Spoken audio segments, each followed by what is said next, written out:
The first step is always avoid the stuff that depletes you on a daily basis or that causes harm or causes health in the first place. Like I call it the core four sickness, and you probably know it's gluten-containing grains, all the processed foods, sugar, obviously, as every dentist would say, refined vegetable oils, and I also say conventional dairy. If I'm about to have a kid, what are the things I need to do to ensure my child has the best oral health?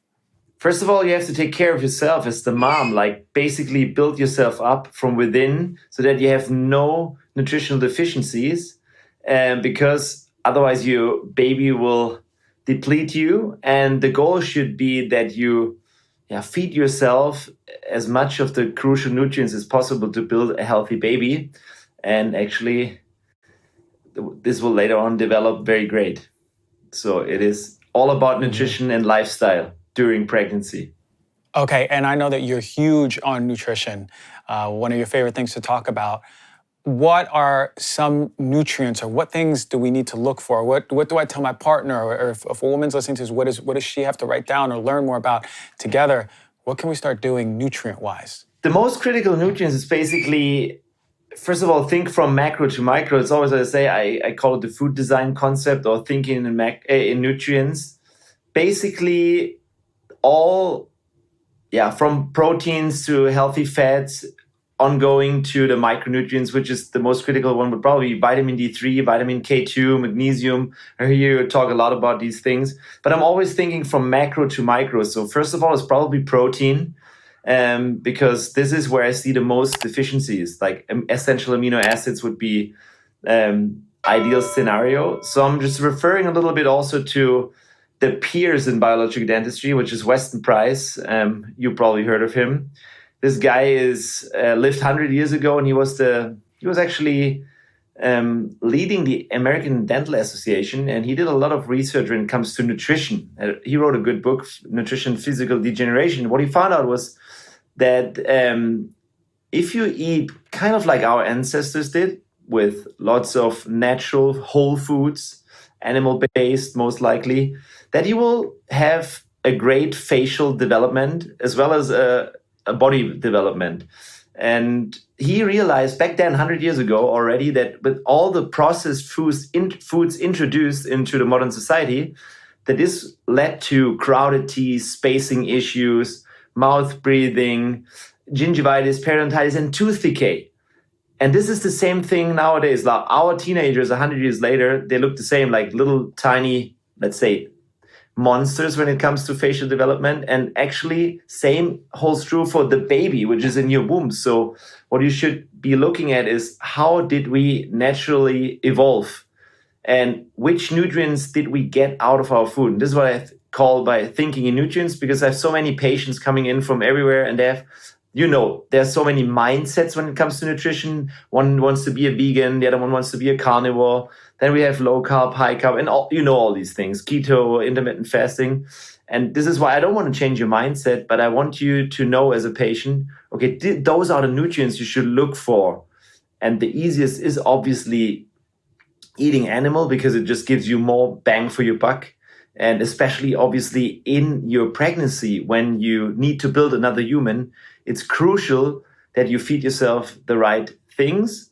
But I always start one step earlier. I always call it, don't lose health in the first place. So the first step is always avoid the stuff that depletes you on a daily basis or that causes harm or causes health in the first place. Like I call it the core four sickness, and you probably know it's gluten-containing grains, all the processed foods, sugar, obviously, as every dentist would say, refined vegetable oils, and I also say conventional dairy, because those are basically the foods we eat. All the processed foods, all the convenience foods, all the fast foods are made, especially in Germany, also I believe also in the US, are made from these foods. And those make the whole problem. And also obviously builds an inferior kid later on. I see. So what you're really focusing on is the stuff that we can up and is a lot easier, like you said, from the macro level. It's interesting because a lot of us are protein deficient, even though we're overfed. We're eating so much food, but we're not getting enough protein. You mentioned, and there's a lot of people who are plant-based. Can someone be pregnant and plant-based in your opinion? Yes, it's always possible. I just always say plant-based is not foolproof. You really have to dig deep into how plants, basically how to digest plants. I would look into Ayurvedic medicine because those cultures evolved around eating plants because they made the cows like sacred and didn't eat from them or animals. So they basically had to make it work with plants. So things like fermenting, sprouting, all the things you do to soaking and washing all the grains, all the things you need to do, or combining and the herbs in order to get the nutrients out of the plants and also to get rid of the plant deficiencies or the pesticides and all the things in the plants. If you know all these things and if you do so, you very well be able to get enough proteins and amino acids and nutrients from the plants. But already telling you this, I know that 80% of people that go plant-based, they have no idea that they basically have to soak their beans and their legumes in order to make them eatable or digestible, because otherwise they end up having lots of inflammation in their guts because of all the lectins not being absorbed. So that's what I mean by not foolproof. Or a lot of vegans or let's say plant-based people just think whatever, unless it's not from animal, it's good. They would eat a lot of just carbohydrates, simple carbohydrates, even gluten-containing stuff. They will eat even stuff that I personally would never touch. I would say it's called Frankenstein's foods, or like stuff like Beyond Meat, and I don't know the term for it. I would say it's processed plant-based food or fake meats. That stuff is really nasty and has nothing to do with a plant-based whole food diet. So there's so much stuff to know in comparison to, let's say, animal-based and stuff that Weston Price would talk about would be more like, let's say, animal approaches. He visited the Aborigines, the Native Americans. He visited Switzerland, like the more ancestral living people there. He visited Africa. And all these tribes had in common that they mostly ate animal foods, no processed foods for sure, but not a lot of plants besides the stuff that they would gather, because they didn't plant anything back then. There was no agriculture. And you could still go see Hadza tribes or other indigenous living people, and they don't do agriculture. They just hunt and they live from the food, which makes sense because it's more, let's say, nutrient rich. What I'm focusing on for patients is just, what you just said at the beginning is we are overfed, but I believe we overfed with let's say, calories that don't contain any nutrients. So what we should do is you can eat super caloric low, but high in nutrients. For example, let's go just with the protein. A chicken fillet has 100 grams of chicken fillet, has, let's say, about 22 grams of protein, but that's basically it. But if you do 100 grams of, let's say, some liver, you have 22 grams of protein, but you have all the micronutrients you need to detoxify and build, because it's just more rich in it. Right, I understand. Yeah, 100%. I think a big take home is, if you're eating vegan or plant-based, to make sure you do enough research before you have a child, if you want to stick with it, to make sure you're eating the right foods in the right combination, in the right modality of approach to optimizing those nutrients. I always say there's always some more work we need to do. I wish there was like a standardized body that says, okay, if you're vegan, do this first. Research this first. Here's the stepwise process, because it takes more work. And often when we don't have that education, we go straight to what you said, the Franken foods, high carbohydrate meals, low protein. When it comes to these nutrients, and mom is pregnant and giving birth to the baby, and even when in the few first years of life, why are these nutrients important in jaw development? What are they doing as far as the growth and accommodation of the teeth? The nutrients are not just for the jaw development. Let's say this. I always say that the tooth is the mirror to your overall body. And if you have unhealthy teeth, this also would equal an unhealthy body. Or if you have no space for them, just see it like this. When you're growing, nature has it right usually. So the genes are not the problem. What happens epigenetically is important. So if you while you're growing, have enough of all the building nutrients. First building block of life is actually amino acids and protein.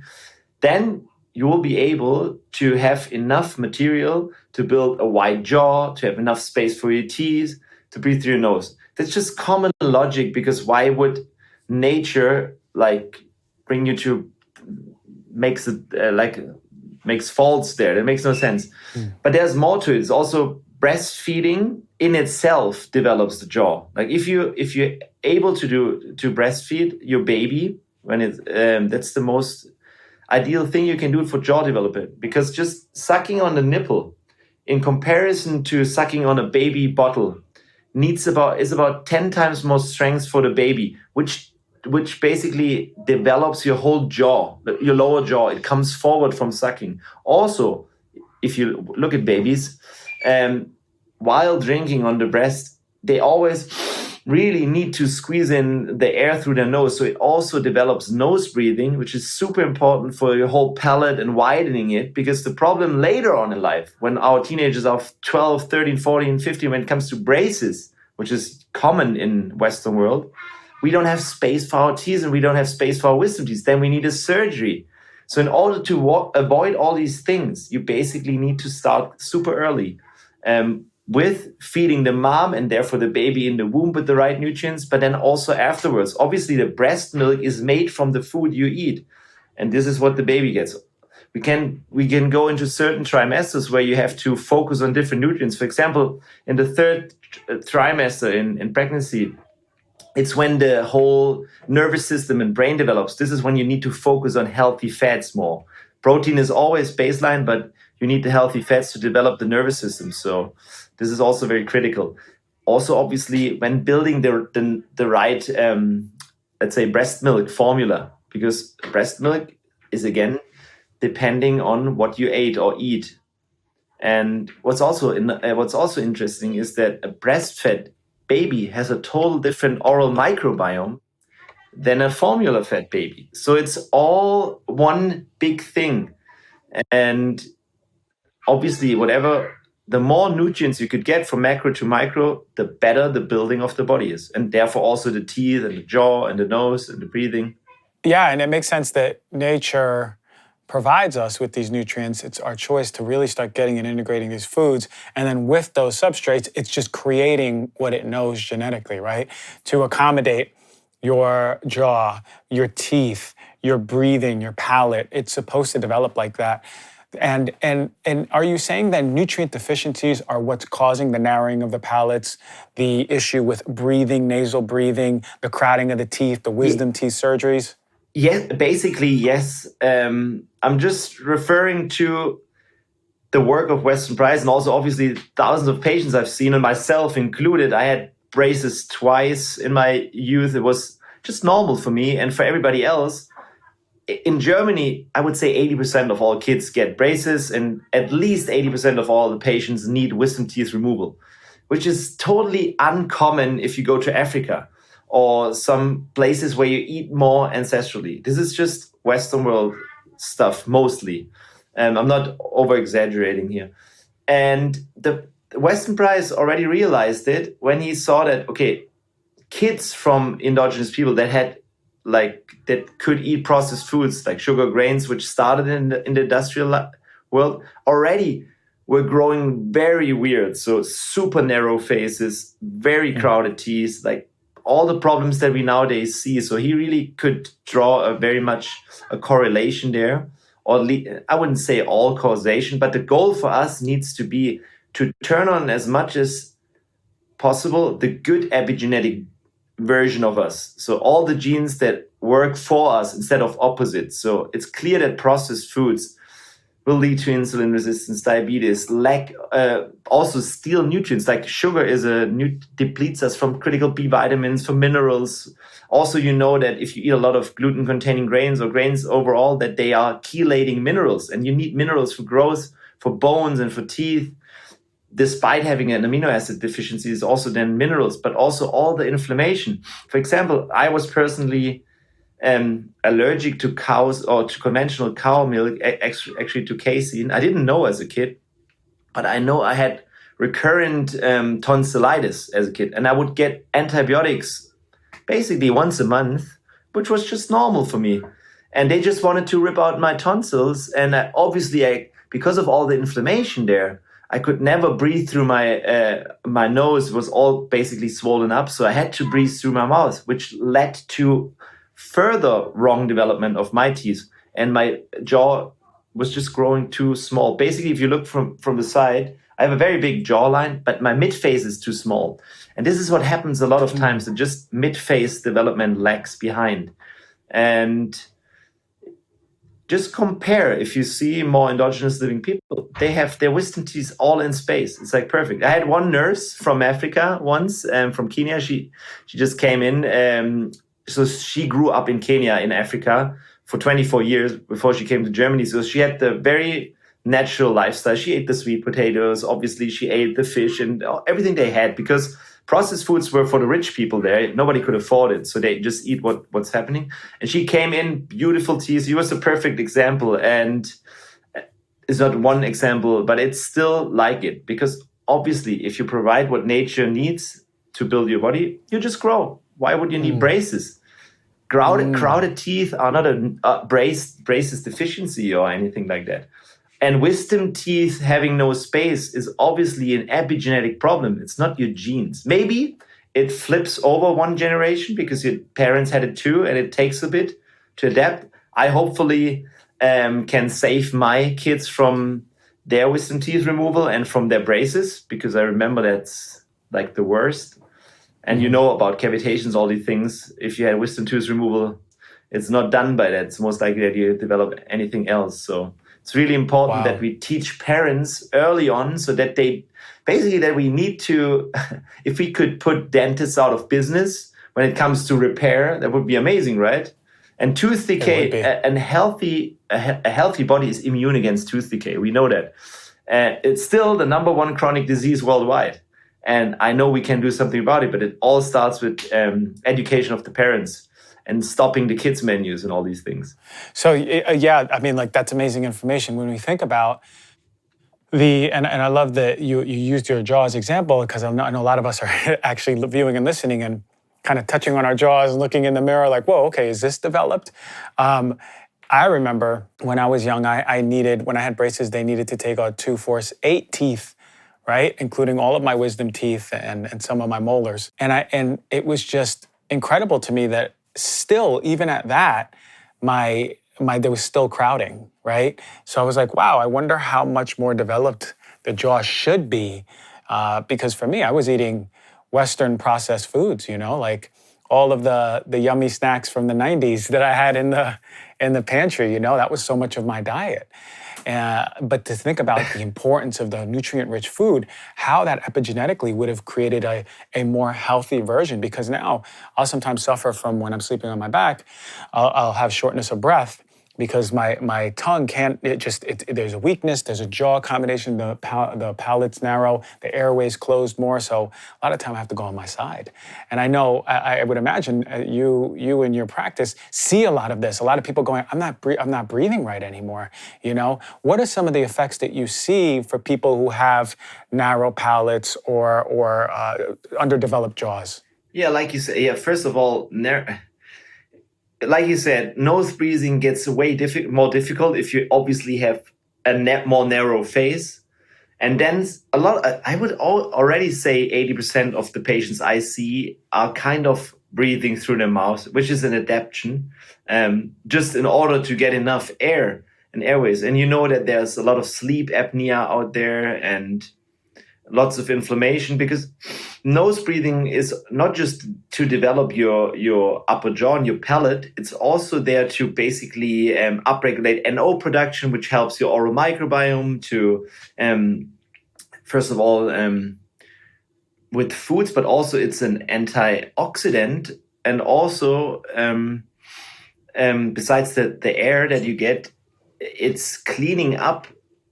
It's helping your immune system by cleaning the air or filtering the air first. And if you just can't breathe through your nose and just breathe with open mouth, you have basically your immune system gets in contact straight away without filtering, but also the air dries out your saliva, and you need saliva to protect your teeth, which then maybe get more prone to tooth decay, which also get more prone to, let's say, gingivitis, or not so soothing,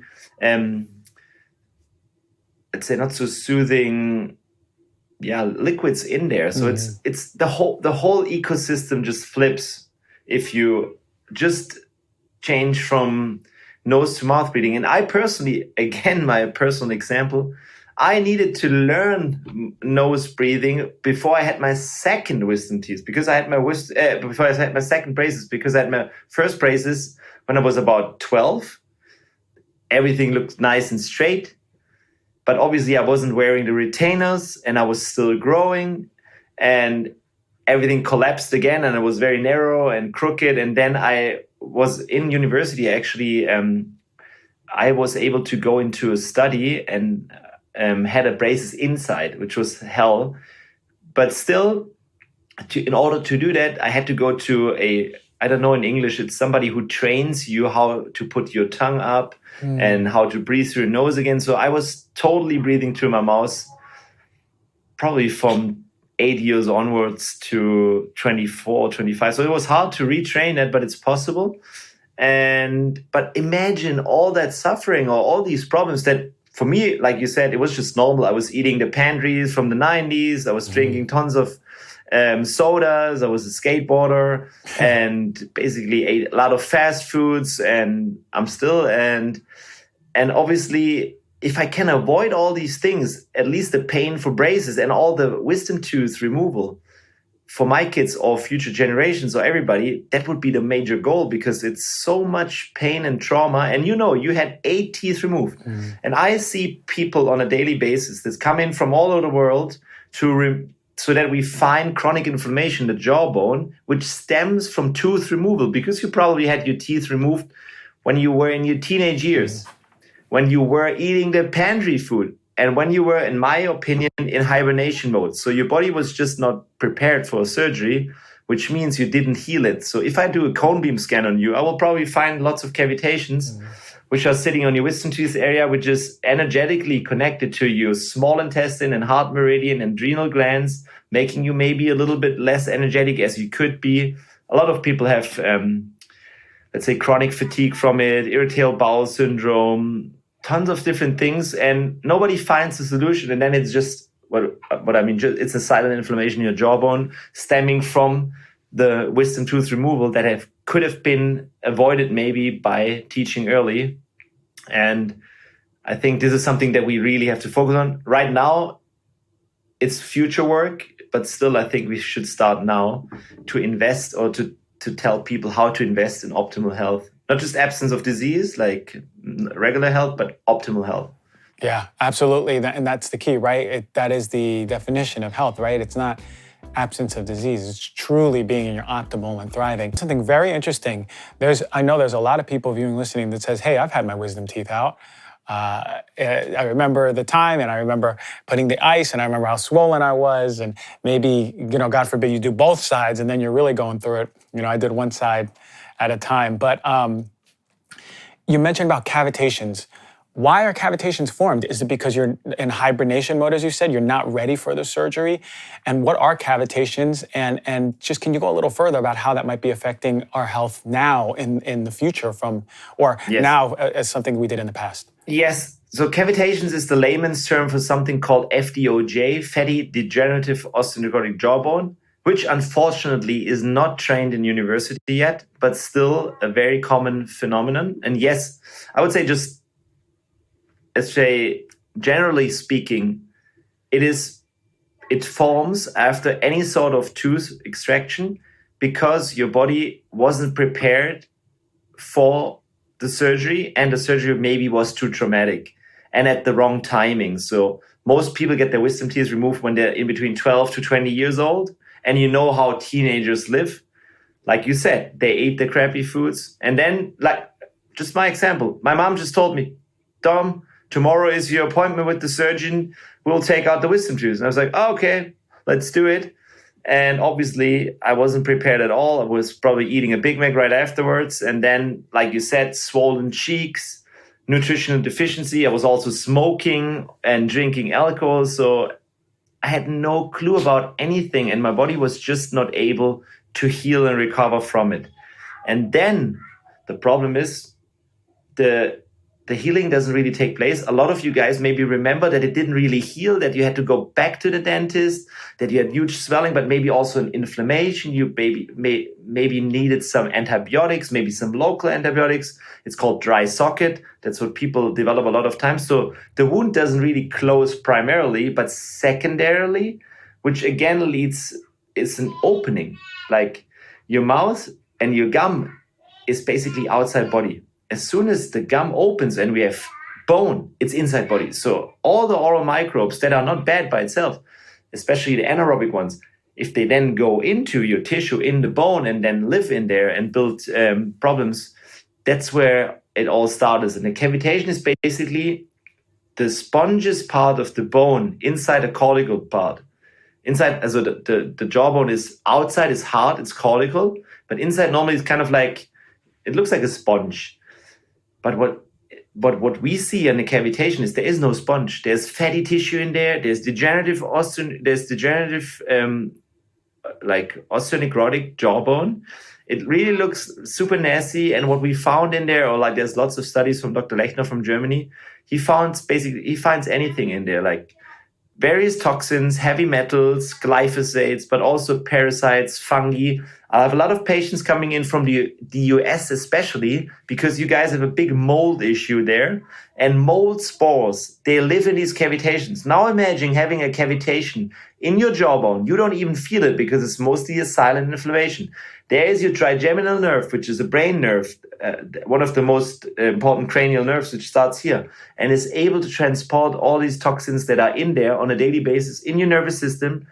There's always a parasympathetic, a vagal nerve with it. So what happens is you get into chronic fight and flight mode, stress mode, plus various toxins and cytokines and chemokines, which disrupt your whole body, and you don't even realize it. For me personally, I was grinding my teeth at night. I had very bad skin, like really skin rashes when I was like 30, 35 years old.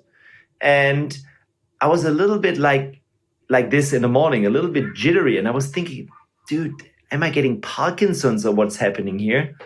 And one day I was at the clinic doing surgeries. I was really cramping up and like really tense. And there was another naturopathic doctor coming in, and he's like, and I'm like, I don't know what's happening today. And he's like, okay, I test you, muscle testing, ART. And he said, okay, there's something going on in your jawbone. There's an interference field. And I was like, nah, that's just from grinding probably. And he said, no, let's do a cone beam on me personally. And I was like, okay, let's do it. And we found huge cavitations. Then I remembered, wow, I had my wisdom teeth removed. And the cavitations were the size of a whole tooth. And we did the surgery. And I was kind of the guinea pig for that back then. It's more than 10 years ago. And the funny thing was, on the chair while doing surgery, I was like, I had to laugh to my surgeon because like my chronic back pain in the middle of my back was just disappearing. And I was like, is that even possible? And on the next day, this jittery thing was gone. Luckily, I did my hormones before and afterwards and did a lot of studying around it. And when I did the second surgery on the left side, my whole skin rash went away. It was just gone. Within 2 weeks after surgery, I had this skin.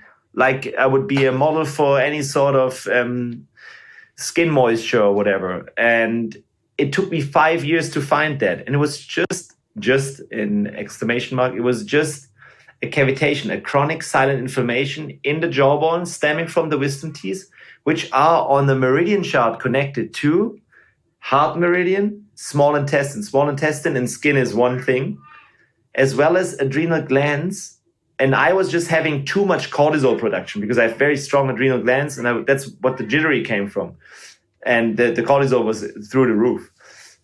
Obviously, from my body produced to deal with the pain, like to reduce it, because you don't feel it anymore. Your body just adapts to anything. The surgery was 15 years earlier. And 15 years later, my body was just dealing with it. And basically what it does is chronic issues are the most problematic because your body kind of gets lazy because you can't do anything, and then just slows down the receptors and you don't feel the pain anymore. So that's why we have to clean this with surgery again, to make it acute again, to heal it, to disinfect it. We use ozone, all the different things in order to get that rid. And you could open up a clinic, a miracle healing clinic, just by doing cavitations, because people always report overall systemic health improvements, which are sometimes unbelievable. It's just incredible to hear something like that. The fact that we have what we think is a necessary surgery when we're younger that is very much so commonplace. Although everyone I knew had wisdom teeth removal, my ticket was up and I got my wisdom teeth removed. And to think that may lay, not for everyone, but certainly more than a few people, the foundation for having chronic inflammation down the road. And then on top of that, that connecting to full body manifestations like skin issues, GI issues, potentially heart issues is incredible for me. I love that you said miracle healing clinic. If you and me opened a clinic over here in Malibu and we just did detox and cavitations, imagine how many people can just be healed from these mystery chronic diseases that they've had for so long. But I understand because it's chronic inflammation in the body over and over and over and over. And of course, that's going to cause disease down the road. Now, is it always surgery? What is that like? Because I know there's people viewing and listening going, I've had wisdom teeth, I have weird issues. We get a cone beam scan, they check for cavitations, and then do we always have to get the surgery? So one thing to add to the cavitation is, I come to the surgery in 1 second. One thing to add is, in these cavitations, there's a specific chemokine they find. It's called RANTS, RANTS, or CCL5, which would be probably interesting for you as a doctor. Because if you type it in Google Scholar, CCL5 or RANTS, plus any sort of symptom, let's say type in RANTS plus multiple sclerosis, and you initially find 3,000 paper reviews or paper references. And the problem is medical doctors look for this, and the main focus for it would be in the jawbone, but dentists don't know about it. So even though you have a cone beam, but you have no dentist that is skilled in how to look for it because they don't even know that it's existing, then the cone beam doesn't matter. And actually, there are centers in Germany that diagnose cone beams for dentists. This is where we have our training when we are certified to become a cone beam practitioner. And you have to do 50 to 100 cone beams before you're certified. And literally on everyone I found cavitations. And I told this doctor, and I said, look here, cavitation. He's like, yes, you're totally right. It's called osteolytic jawbone. But we don't even diagnose it. Nobody asks for it. So it wouldn't be on the diagnosis from that one. So yes, when we have to deal with it later on, the problem is it's chronic, it's silent, and your body it's kind of like not included anymore. It's an area that is out of sight. You have to get new inflammation, new acuteness into there in order to heal it. But this time, please, don't just go to the surgeon and do a surgery. This time, be prepared. This is what we do. We start very much early, depending on where you stand in order of you already being optimized or not. If you're already optimized, it's possible to probably start it within 2 weeks, but most people are not optimized, so we prepare 4 to 6 weeks prior to surgery. We're changing the lifestyle, changing the nutrition, adding in the right micronutrients, so that when we do the surgery, I make sure it's the last time I will see you as a dental surgeon patient, because then you heal. And we'll use everything that's possible in order to help your body heal to the next level. You will get a lot of IV nutrition before you go there. We use hyperbaric oxygen. We use red light laser. We use intravenous laser. We do everything in order to prepare your body for the surgery. The surgery in itself is as minimal invasive as you can imagine.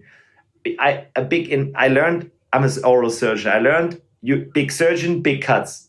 This is how you train, fast surgery and stuff. But what we do is almost no cuts, if possible, and very minimal invasive surgery. We use piezo surgery, and the goal is to not hurt you, but just take that stuff out. And you need a surgery for this, because if you saw it once, you know why, because you have to take that stuff out. It's a huge detoxification. Maybe it's a huge antifungal treatment because you have mold in there. Imagine you try to get rid of mold. You left your home. You travel to Germany. You live in your car. I have patients like that. They live in their car from the US. And then they come see me, and I dig out 8 cubic centimeters of mushy bone. Wow. and then they finally heal. And obviously we use a lot of ozone in the jawbone when we clean it. We do PRP from the veins to put it afterwards in the wound.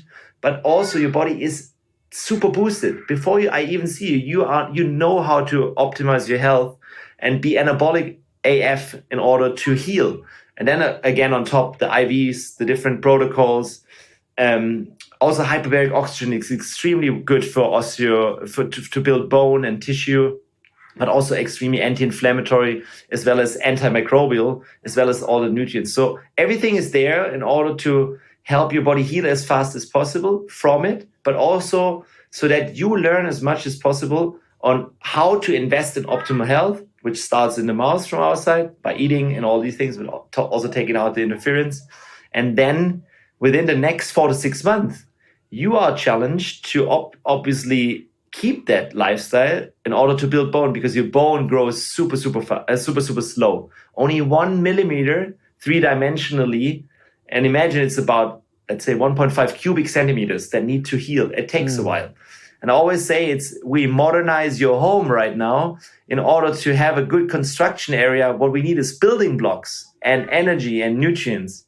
And then the patient will know exactly. And then we will do a follow-up checkup within 3 months and then within 6 months, depending on where you're coming from. If you're from the US, it's probably within 6 months. And also what we do in that health optimization week is we take out all root canals and place immediate ceramic implants, no titanium. We also take out all the metals under safe measurements, obviously, so that we make sure we plan the whole mouth without cavitations, without root canals, but neutral alternative. And then your body is really able to heal. It doesn't make sense to do one thing and let the rest block your body. So that when you come back after 6 months, you get your nice, healthy, aesthetic teeth. But if possible, you learn so much that I will never see you again as a dental patient. You can come in for IVs, you can come in for optimal health, for health optimization, but never for dentistry again. Maybe for professional cleanings. But if you get another cavity, I did something wrong here and you didn't accept challenge, because it's all about you and your responsibility. Oh, man, my brother. I can just provide solutions. That's very inspiring to hear. I mean, this is how we should all work as health practitioners, is let's optimize you. This is what I used to say when I was in practice. When you have everything you need, I hope I don't see you again, and then they walk out the door, and many of them I never saw again. They checked in, they said, I'm feeling great, love that. I'm pretty blown away about the cavitations conversation, because now I'm just my hand right now on my wisdom teeth, and I was like, whoa, okay. I would venture to say that there's probably some level, who knows the severity, but some level of inflammation going on just by virtue of having the wisdom teeth out. So I really love to get to the bottom of that. Maybe I could do a whole video and document my whole journey on this. Would be really, really cool too. What we could do is actually, if you want to, just send me your current panoramic X-ray, and I can, for example, we can go over it with a Zoom, or I can film it for you, send it to you, and you can just showcase. And then we can see, okay, do we need a cone beam? And then we can discuss the cone beam. Because I'm happy to teach the whole world. Lately, on the Health Optimization Summit in London, which is the biggest event when it comes to health optimization, I gave a speech and I said, okay, I'm going to help at least 1 million people optimizing their health starting from the mouth.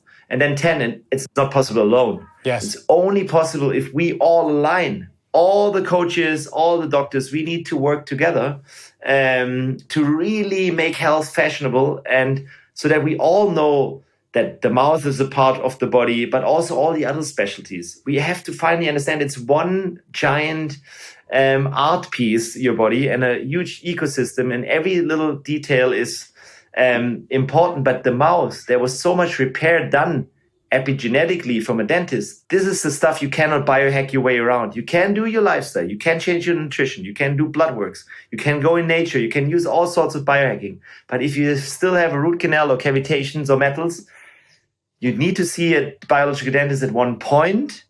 But don't freak out right now. You can already start with the other parts. Yes. And this is why I designed an online course exactly for this, so that all the knowledge goes out. I don't want to keep it for me. I was able to heal myself when I was very young and had my own problems. And I'm grateful now that I am able to share that, and that we can connect, and that we can both work on spreading the knowledge.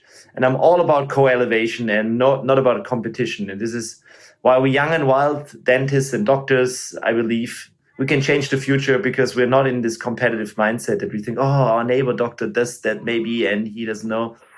There are 7 billion or even more people on this world, and so many are suffering right now from chronic disease, which is the epidemic. And the WHO said it last year, 70% of all chronic disease has somewhat connected to the oral cavity. So, but nobody treats it. I think we have to build an army of doctors that know all these things and then work closely together, build health cities, health villages to really teach and preach and model and also inspire people with it. And I think you're doing a great job with voicing it and spreading it out. I'm very happy to give all the interviews and get that information out. Hell yeah, brother. Thank you. I'm inspired by your passion for it because just because there's a small group of us doesn't mean we can't shift the mountain. And you know, you're talking about oral health, I'm talking about other things like emotions, right? We connect it all, right? Because it's mental, physical, emotional, spiritual, all those aspects of the holistic approach that you take to your medicine. Yes, for example, so this was my problem. When I was very, very young, like 21 years old, I crashed basically. Mentally was my main problem. So I was from being normal, I would say I was probably massively depressed then. And this was early 2000s. So if you had depression or any thought of mental things, you kind of were in the corner, especially in Germany. It's like, you fucked, let's just say it like this. And there's no solution for it. And I was like, no, I'm just not normal anymore. Can you not just help me get normal again? No. So it took me years to figure it out what was happening. And this is why I'm very good and know exactly if it's depression or mental health issues. In 99%, the causation is in your body. And for me, it was depletion of neurotransmitters from all the drinking, from all the partying, from wanting to become a skater. And we are the same age.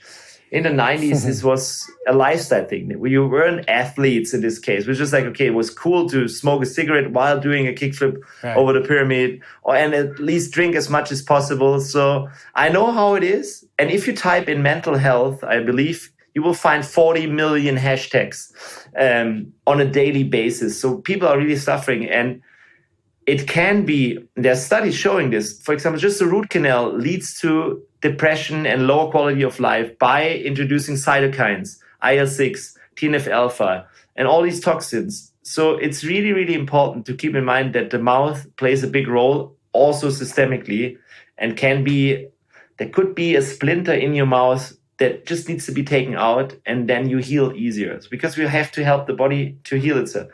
I'm not the guy who heals. I'm just helping your body, making it to go like it was when it came out of the womb. Yeah. That was it.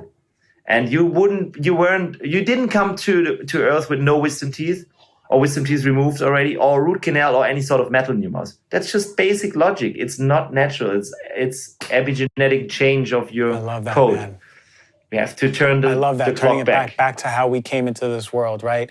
Young, healthy, vibrant, free, man, and I dig it. You mentioned your course. What is the name of the course that everyone can go and check out? The course is, it should be coming out the next 2 weeks, is Blueprint to Optimal Health, Starting in Your Mouth, kind of like it's the working title. And we did that course live because I wanted to see, is it possible to really do a transformational journey? And we had 25 people in that course and a very good energy. And it was all about health in the first place, about mindset change, but also you will learn everything about the biological dentistry side of things and what you have to ask the dentist for and how to diagnose an x-ray, because I believe that every patient can do that.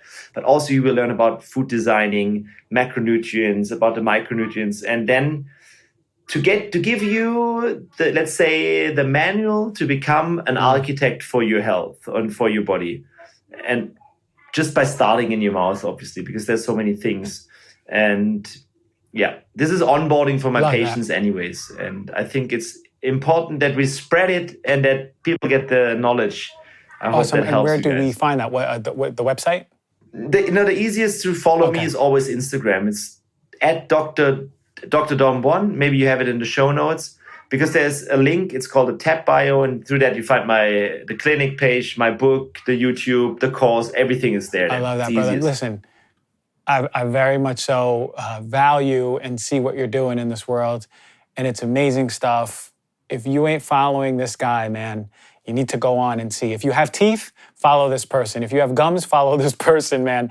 And that's all of us, because we really need to be educating ourselves about our oral health, because we're grossly undereducated on oral health. We're changing the way that we look at oral health, all this amazing information, all these beautiful gems that people can start integrating to their life.